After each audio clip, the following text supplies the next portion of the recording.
My job's pretty easy today. Our next speaker also is a gentleman who really needs no introduction. Ramsey Clark, former Attorney General of the United States under President Lyndon Johnson, and a great fighter for the preservation of our constitutional republic, is here with us, and I'd like to warmly welcome Ramsey Clark.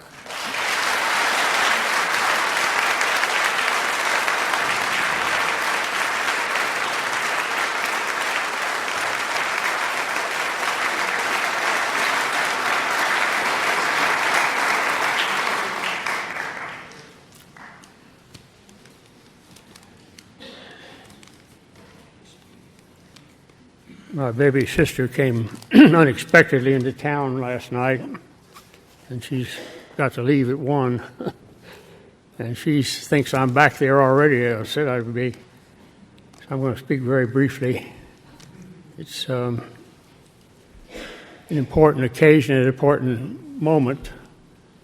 The last thing I heard on the news was that one of our aircraft carriers is steaming toward the Gulf and the Arabian Sea to strike once again at Iraq, one of our favorite punching bags over the last 4 or 5 decades. A place that has been called the birthplace of civilization that's suffered more violence over a longer period of time at least since 1963, 73, 83, take your choice, than any other country. And it's now largely in ruins, and we'll add a few more. Coming up here in a taxi, because I knew I wouldn't have much time, I tried to think of our military aggressions since Vietnam. But before I get into those, I'll give a happy note. I visited both Korea and Vietnam twice last year. It was a decennial anniversary of the end of those two wars. 53 for Korea and 73 for Vietnam. And it's about the only optimistic thing I know of on the planet today, because Vietnam particularly is thriving. The people are happy, the streets are crowded. There may be 5 on a motorbike, but they love it. And they got plenty of food, and they've got no violence. The hospitals still have infants cruelly twisted, their bodies and limbs from Agent Orange. And we don't know how long. The smart guys who figured out Agent Orange didn't figure out how long it will be before you can purge it from a system where it's become widespread so that it doesn't destroy your children. But you can overcome, and you can go forward, and two victims of our violence are powerful evidence to that fact on Earth today. The wars in Korea and Vietnam were singularly devastating, the worst since World War II. But there have been so many others since. Coming up in the cab, I started trying to list some of them. And after Vietnam, we've had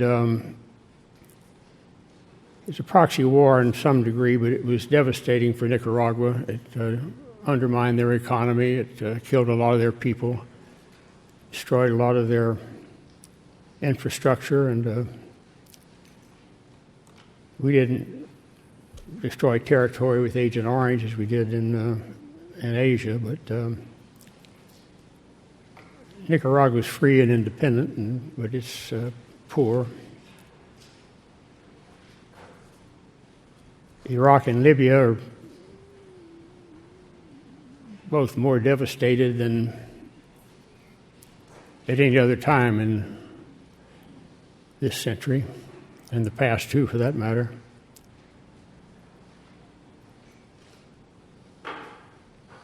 Both were prosperous countries. In their areas, they were the most prosperous. Had good medical systems, good housing, good schools, and both lay in ruins. Libya is a little harder for us to imagine than Iraq, because we hear more about Iraq, but Libya hadn't known violence since the end of the Desert Campaign in late 1942, although they were still picking up landmines from the beaches from World War II, and there probably was still some there. That's the way we do it. But the standard of living was high, the level of education was high and strong, and they're both bombed back into the Stone Age, as some of our generals like to say. We ought to remember that phrase, bomb you back into the Stone Age. Happy New Year. Grenada's an interesting example. It's a peaceful little vacation island, lovely, lovely island. Had no war, had no capacity for war, really, and didn't have 110,000 people. And we invaded it one day, scared a whole bunch of American kids who were students at a medical school on the beach there. I don't know how much medicine they were learning with the beach so close, but and we killed more people in Grenada than we lost in World War II in proportion to population, which is not a lot of people. I'll tell you this, there was nobody on Grenada that didn't know someone who got killed in that little incursion. And then I hope you saw the major Hollywood motion picture that glorified our heroism in invading and clobbering Grenada. Unbelievable, with major stars. I don't remember who they were, but I don't go to see their movies anymore if I can remember them. The countries like Rwanda and Panama, we used artillery from our permanent bases along the canal there to rain fire in on the capital of Panama and hit the major, mayor's office and hit the major buildings and left the beaches a mess and dragged bodies down on the beaches and used flamethrowers to ashen them and then wash them into the sea. So you can't tell how many people were killed. There was a general, I got there about 8 days after the invasion, and there was a general, major general, and he was the PR guy, and he said, 68 people have died. And I was walking down the street, and a priest came up one day and said, go to the cemetery, it's called Jardin de Paz, Garden of Peace. Because we don't know what it is, but he said, I jog around it every morning. And at the crack of dawn, these military trucks come in. They got canvas all over them. You can't see what's in them, but something's going on in there. So we drove over to the cemetery, and there were a bunch of kids that played in the front part of it, jumping over tombstones and stuff like that. We said, you seen trucks coming in here? And said, oh, yeah. I said, where are they going? So one of them got in the car with us and drove us back to some woods. There were 3 long trenches, about 60, 70 yards. I paced them off. and long, and about 3 paces, 9 or 10 feet wide. 2 of them were filled in completely, and 1 was half filled.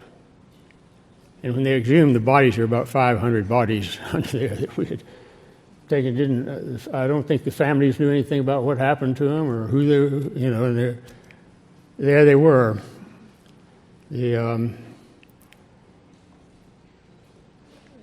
Panama was, a